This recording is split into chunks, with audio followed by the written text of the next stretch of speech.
एक बार फिर आपके लिए पापड़ी की रेसिपी लेकर आए हैं। बहुत ही मज़ेदार और आसान तरीके से ये बनने वाली पापड़ी, जिसे आप हर हफ्ते भी बनाएं तो आपका शौक़ ख़त्म नहीं होगा।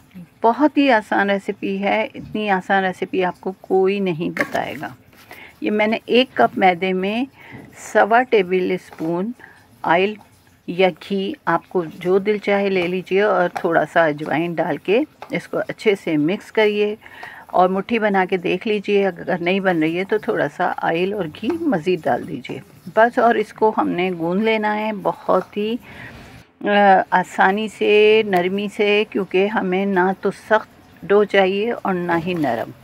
बस आपने थोड़ा थोड़ा करके पानी डालना है, एक साथ ज़्यादा पानी नहीं डालना वरना आपको मसला हो जाएगा। तो बस आपने इसको गूंद के 10 मिनट रखना है बस। और इसके बाद आपने इसकी एक रोटी बेल लेनी है और कटर से, और अगर आपके पास कटर नहीं है तो किसी भी जार का ढक्कन ले लीजिए छोटा साइज़ का, और उससे इसको गोल गोल काट लीजिए और दरमियानी आंच पे इसको फ्राई कर लीजिए।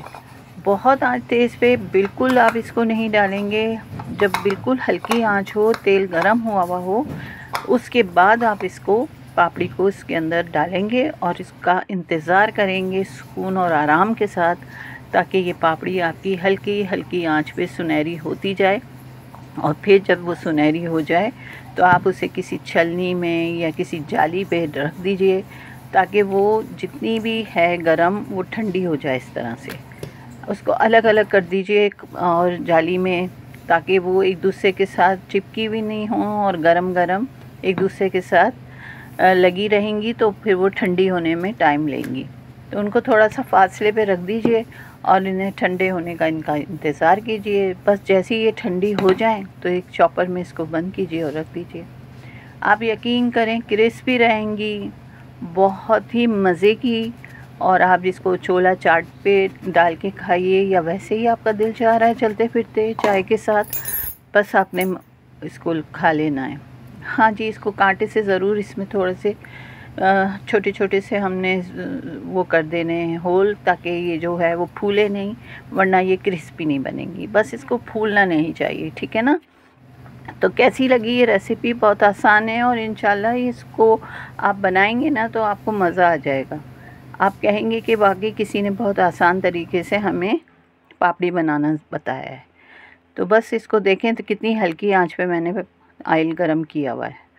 इसको ज़्यादा तेज़ गरम हमने बिल्कुल भी नहीं करना, वरना ये जो पापड़ी है वो क्रिस्पी बिल्कुल नहीं बनेगी। हमने इसको क्रिस्पी बनाना है ताकि ये हफ्ता 15 दिन बिल्कुल वैसी रहें, कड़क कड़क सी। और हम जब इसको हाथ से तोड़ें तो मज़ा आ जाए। ये देखें कितना खूबसूरत इस पे सुनहरी कलर आ गया, यही कलर हमें चाहिए, ठीक है ना। अगर आपको लगता है कि अभी मज़ीद सुनहरी नहीं हुआ है तो थोड़ी सी देर और इसको पका लीजिए। और बस इसको फिर हम उतारते हैं और इसको ठंडा कर लेते हैं। ठंडा करने के बाद इसे रखते हैं और बस फिर हमारी ये मज़ेदार पापड़ी तैयार है ना। आसान सी रेसिपी। मेरे चैनल पे इंशाल्लाह आपको कभी भी ऐसी रेसिपी नहीं मिलेगी जिससे आपको थकन हो, उलझन हो या आपका टाइम ज़ाया हो। हम बहुत कोशिश करते हैं कि आपको इतनी आसान रेसिपी दें कि आप परेशान ना हों, वरना लोग जिस तरह आपको बताते और समझाते हैं और टाइम लगाते हैं, इससे क्या होता है, बंदा उलझ जाता है और सोचता है भाई हमसे तो ये रेसिपी बनेगी नहीं। लेकिन नहीं, मेरी हमेशा कोशिश होगी आपको बहुत बहुत आसान तरीके से समझाऊं, जिस तरह से घर में हर इंसान बेहतरीन तरीके से इसको बना सके। तो ये देख लें, मेरी पापड़ी बिल्कुल एकदम तैयार हो गई है, ठंडी है। और किस तरह मैंने इसको थोड़े थोड़े फासले पे रखा है ताकि ये ठंडी हो जाए। फिर मैं इसको शॉपर में बंद करती हूँ और आप करें एंजॉय अपनी इस पापड़ी को। बहुत अच्छी, ये देख लीजिए, मैंने इसको तोड़ के भी आपको दिखा रही थी, फिर मैंने तोड़ी नहीं, लेकिन इसकी आवाज़ वगैरह मज़े की है।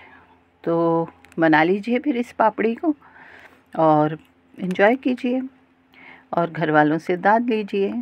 फिर मिलेंगे इंशाल्लाह किसी नई और बेहतरीन रेसिपी के साथ, जो आसान भी हो और जिसे छोटी उम्र के बच्चे और बच्चियाँ भी बना सकें, ठीक है ना। तो बस ये थी मेरी छोटी सी पापड़ी। की रेसिपी जो आप सबके लिए थी। इजाज़त, अल्लाह हाफ़िज़।